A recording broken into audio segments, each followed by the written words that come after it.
না খেয়ে ধুকে ধুকে মরছে। আজকে আমাদের বাংলাদেশের মেয়েরা ইজ্জতহানি হচ্ছে। আজকে ব্যবসায়ীরা ব্যবসা করতে পারছে না চাঁদাবাজির কারণে। এই দেশ আমরা চাই নাই, এর জন্য আন্দোলন করি নাই, সংগ্রাম করি নাই। ইনশাআল্লাহ আগামী তার একটা আন্দোলন হবে, যে আন্দোলন হবে চাঁদা মুক্ত আন্দোলন, জালেম মুক্ত আন্দোলন, ধর্ষণ মুক্ত আন্দোলন। সমগ্র জালেম থেকে বাংলাদেশ উৎখাত করতে হবে ইনশাআল্লাহ। আমরা কি চাই? আগামীতে ইসলাম হুকুমত কায়েম করতে চাই, ইসলাম হুকুমত কায়েম করতে চাই। ইসলাম হুকুমত কায়েম করলে কি হবে? বাংলাদেশের সমস্ত গরিবরা দরিদ্র সীমার উপরে চলে যাবে। ইসলাম হুকুমত হলে আমার মা বোনরা ধর্ষিত হবে না। ইসলাম হুকুমত হলে খোলা আকাশের নিচে বাংলাদেশের একজন নাগরিক আর ঘুমাতে হবে না। যদি ইসলাম হুকুমত হয় বস্ত্রহীন একটা মানুষ বাংলাদেশে থাকবে না। যদি ইসলাম হুকুমত হয় কেউ খাবে কেউ খাবে না, এইটা থাকবে না। কেউ দশতলায় কেউ নিচতলায়, এই বৈষম্য থাকবে না। আমাদের বাংলাদেশের প্রত্যেক নাগরিকের অধিকারকে ফিরিয়ে দেওয়া হবে, সাম্যতা হবে, মানবিক মর্যাদা প্রদান করা হবে, ন্যায় বিচার প্রতিষ্ঠা করা হবে ইনশাআল্লাহ। ইসলাম হুকুমত হয় বাংলাদেশের একটা টাকাও বিদেশে পাচার হবে না। আমি আশা করি ইনশাআল্লাহ আগামী নির্বাচন আর দল কর্তৃক আয়োজিত আজকে এই মহাসমুদ্রের সম্মানিত সভাপতি, প্রধান অতিথি, সকল দলের নেতৃবৃন্দ, উপবিষ্ট ইসলাম প্রিয় দেশপ্রেমী ভাইয়েরা আমার, আমরা বারবার ভূখণ্ডকে স্বাধীন করেছিলাম। ব্রিটিশের বিরুদ্ধে আন্দোলনের সূচনা মুসলমানই করেছিল। ভেবেছিলাম ব্রিটিশ এদেশ থেকে পালালি মানুষ শান্তি পাবে, মুক্তি পাবে। কিন্তু আমরা কি দেখলাম? ব্রিটিশ এদেশ থেকে চলে যাওয়ার পরেও বৈষম্য দূর হয় নাই। আমরা ভেবেছিলাম মুসলমানদের জন্য আলাদা ভূখণ্ড করতে পারলি মুসলমান শান্তি পাবে, মুক্তি পাবে। মুসলমানের আন্দোলনের কারণেই আমরা পাকিস্তান পেয়েছিলাম। কিন্তু আমরা কি দেখলাম? বৈষম্য দূর হয় নাই। আবার ৭১ এই বৈষম্য দূর করার জন্য সাম্য, মানবিক মর্যাদা, সামাজিক ন্যায় বিচার প্রতিষ্ঠিত করার জন্য আন্দোলন করলাম, সংগ্রাম করলাম, দেশ স্বাধীন করলাম। ভেবেছিলাম বৈষম্য দূর হবে, মানুষ মুক্তি পাবে, শান্তি পাবে। কিন্তু আমরা কি দেখলাম?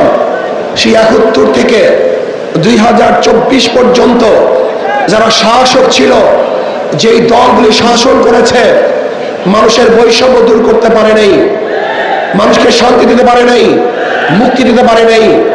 আবারও বৈষম্য দূর করার জন্য আপনারা জানেন ২০২৪ জুলাই আগস্টের আন্দোলনে মানুষ আবারও জীবন দিয়েছে, রক্ত দিয়েছে।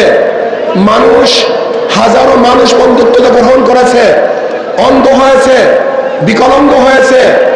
ভেবেছিলাম এবার বৈষম্য দূর হবে, চাঁদা মুক্ত দেশ পাবো, মানুষ শান্তিতে বসবাস করতে পারবে। কিন্তু আমরা কি দেখলাম? ২০২৪ জুলাই আগস্টের আন্দোলনের পরে আবারও খুন, খারাপি, ধর্ষণ, অবিচার, চাঁদাবাজি, জুলুম, অত্যাচার। মানুষ শান্তিতে নেই, মানুষ মুক্তি পায় নাই, চাঁদা মুক্ত দেশ গঠন করতে পারে নাই, আমার মা বোনদের ইজ্জতকে রক্ষা করতে পারি নাই, ব্যবসায়ীদের ব্যবসা করার সুযোগ করে দিতে পারি নাই। আজও বাংলাদেশের হাজারো গরিব না খেয়ে ধুকে ধুকে মরছে। আজকে আমাদের বাংলাদেশের মেয়েরা ইজ্জতহানি হচ্ছে। আজকে ব্যবসায়ীরা ব্যবসা করতে পারছে না চাঁদাবাজির কারণে। এই দেশ আমরা চাই নাই, এর জন্য আন্দোলন করি নাই, সংগ্রাম করি নাই।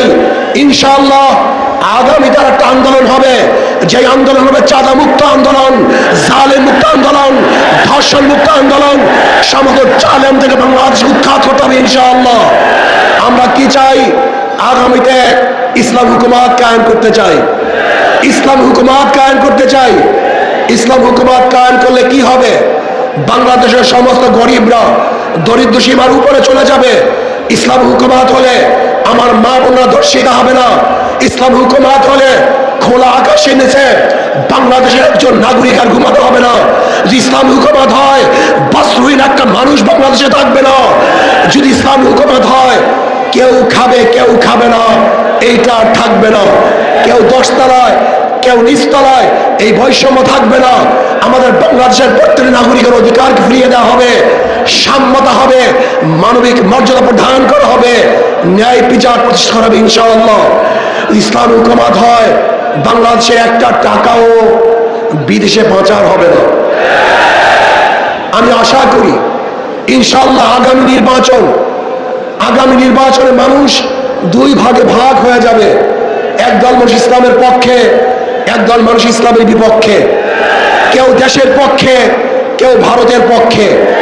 আপনি ইসলামের পক্ষে থাকতে চান না বিপক্ষে থাকতে চান? আপনারা ভারতের পক্ষে থাকতে চান না বিপক্ষে থাকতে চান? তাহলে আসুন, আজকের থেকে আমাদেরকে আন্দোলনে ঝাঁপিয়ে পড়তে হবে। প্রত্যেকটা ঘরে ঘরে যেতে হবে, ইসলামকে বিজয় করার জন্য চেষ্টা করতে হবে। যদি ইনশাআল্লাহ আমরা ঐক্যবদ্ধ থাকি, আমি অনেক আগেই বলে দিয়েছিলাম, আপনারা যদি ঐক্যবদ্ধ থাকেন, অবশ্যই অবশ্যই ইনশাআল্লাহ আগামীতে ইসলাম ক্ষমতায় যাবেই যাবে, কোনো সন্দেহ নাই। আমি তত্ত্বাবধায়ক সরকারের, অন্তর্বর্তী সরকারের প্রধান ডক্টর ইউনূসকে বলবো, নির্বাচন নিয়ে ষড়যন্ত্র চলতেছে, নির্বাচনকে পিছনে হটাবার ষড়যন্ত্র চলতেছে। আমি বলবো যথা টাইমে নির্বাচন দিতে হবে। নির্বাচন নিয়ে কোনো ষড়যন্ত্র বাংলাদেশের জনগণ মানবে না। একটা নির্বাচন দিতে হবে, গ্রহণযোগ্য নির্বাচন।